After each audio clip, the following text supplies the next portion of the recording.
सभी को जय मसीह की। देखिए, मैं आज आज आपको एक बड़ी अच्छी बात बताने वाला हूँ और उम्मीद करता हूँ कि इस बात को आप समझ पाएंगे।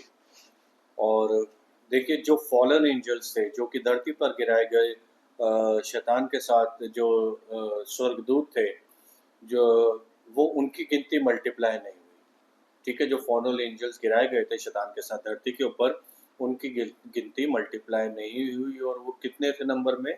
वो 200 थे। तो और आज भी 200 ही हैं। वो जब से जो गिराए गए हैं 200 ही थे और आज भी वो 200 ही हैं। उनकी गिनती जो है वो बढ़ी नहीं है। पर शैतान को अपना दिमाग से काम लेना है और उससे अब क्या करना है शैतान को कि अपने दिमाग को यूज़ करना है। वो जानता है कि दुनिया इतनी बड़ी है, इतने सारे लोग हैं और इतने हज़ारों साल से लोग आते जा रहे हैं, जाते जा रहे हैं और उनकी जो गिनती है वो कम है। तो कैसे उसका जो अपना प्रभाव है वो इस दुनिया के ऊपर, इस दुनिया के लोगों के ऊपर डाले, उसके लिए उसने अपना दिमाग का इस्तेमाल किया और एक ऐसा सिस्टम उसको उसने क्रिएट किया जो कि डार्कनेस को मल्टीप्लाई करे। उसको यही करना था कि एक ऐसा सिस्टम वो क्रिएट करे जो कि डार्कनेस को, अंधकार को मल्टीप्लाई करे खुद ब खुद। उसके द्वारा एक ऐसा सिस्टम बनाया कि लोगों के अंदर डाला गया कि लोग खुद ही उसको मल्टीप्लाई कर दें। तो और उसने क्या किया कि उसने सारे जनरेशन को अटैक कर कर दिया।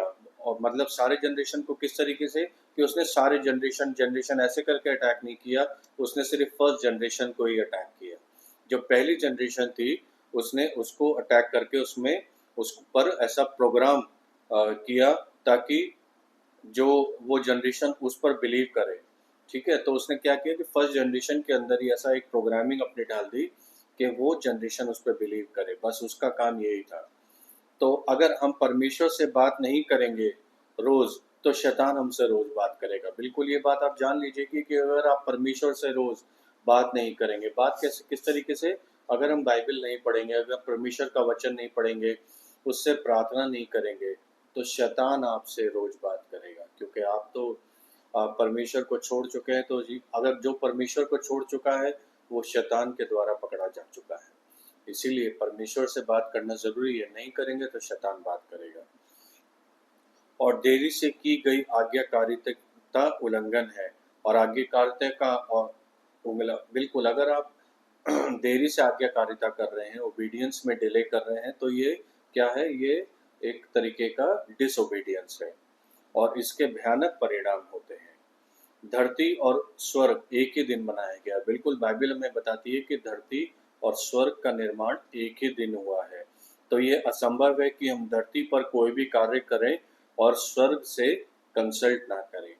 तो इसका क्या मतलब है कि धरती और स्वर्ग तो एक ही दिन बनाया गया। तो धरती पे कोई भी काम हम कर रहे हैं और हम स्वर्ग से कंसल्ट ना करें, यानी कि परमेश्वर से कंसल्ट ना करें, तो क्या होगा? उसके रिजल्ट आपके अकॉर्डिंग, या कहना चाहिए जो परमेश्वर चाहते हैं उसके अकॉर्डिंग नहीं आएगा। जब परमेश्वर ने आदमी से बात करी तो उन्होंने ऐसे बात नहीं करी जैसे वो किसी आदमी से बात कर रहे हैं, परंतु उन्होंने ऐसे बात करी जैसे वो अपने आप से बात कर रहे हैं। जब हम कोई भी काम करें, कुछ भी करें या कुछ भी ना करें, तब भी हम रोज प्रभु यीशु मसीह से हमें बात करनी चाहिए। प्रभु यीशु मसीह कोई इमरजेंसी लाइन नहीं है कि जब ज़रूरत हो तभी आप उनसे बात करें। नहीं, पर रोज धन्यवाद के साथ परमेश्वर से बात करें। और ये कहाँ पे लिखा हुआ है? देखिए, ये लिखा हुआ है रोमियो की पत्री, ओ सॉरी, फिलिपियो की पत्री, अध्याय 4 वचन 6 से 7 में। और क्या लिखा है उसमें? किसी भी बात की चिंता ना करो, परंतु हर एक बात में तुम्हारे प्रार्थना धन्यवाद के साथ परमेश्वर के सम्मुख प्रस्तुत की जाए। तब परमेश्वर की शांति जो समझ से परे है, तुम्हारे हृदय और तुम्हारी प्रार्थना को मसीह यीशु में सुरक्षित रखेगी। Do not be anxious about anything, but in everything, by prayer and supplication, with thanksgiving, let your requests be made known to God. Then the peace of God, which surpasses all understanding, will guard your heart and mind in Christ Jesus. तो परमेश्वर से आपको रोज बात करनी है। धन्यवाद के साथ प्रार्थना शुरू कीजिए और रोज बात कीजिए। एक ऐसी चीज है जिसके द्वारा इंसान कैद हो जाता है, बंधुआई में आ जाता है, और आसानी से लाया जा सकता है, और वो है कल्चर, यानी कि संस्कृति, जो कि पीढ़ियों तक इंसान को कैद में डाल देती है।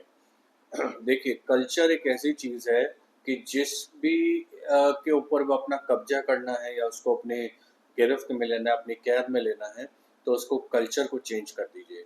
कल्चर अपने अकॉर्डिंग डाल दीजिए, वो वैसे ही आपकी कैद में आ जाएगा। तो यही शैतान ने किया है। आजकल आप देख लीजिए पूरे दुनिया में, सब जगह का कल्चर, नेशन जो है, देश जो है, कंट्री जो है, अपने कल्चर के लिए जानी जाती है। इवन स्टेट्स भी अपने कल्चर के लिए जानी जाती है। इवन डिस्ट्रिक्ट भी अपने कल्चर के लिए जानी जाती है। इवन कुछ टाउन्स भी अपने कल्चर के लिए जाने जाते हैं। तो कल्चर ही आपको बताता है कि आप कैसे हैं।